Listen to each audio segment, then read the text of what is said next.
كثير من عوام المسلمين يقرأ سورة الفاتحة عمرا طويلا وهو لا يستشعر أن هذا دعاء.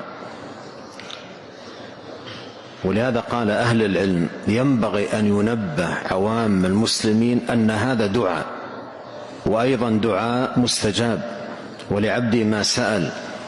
فيستحضر المسلم كل مرة يقرأ فيها الفاتحة ماذا؟ أنه يدعو الله بأعظم الدعاء. يقول ابن تيمية رحمه الله: تأملت في الأدعية فوجدت أن أعظمها وأنفعها الذي في الفاتحة، مما يدلك على أنه أعظم دعاء أن الله عز وجل افترض علينا أن ندعوه بهذا الدعاء في اليوم والليلة 17 مرة في الصلوات المكتوبة، وهذا لم يكن لأي دعاء آخر. هذا الدعاء فريضة في اليوم والليلة 17 مرة تدعو الله اهدنا الصراط المستقيم. ولهذا ينبغي على المسلم في كل مرة يقرأ الفاتحة أن يستشعر ماذا؟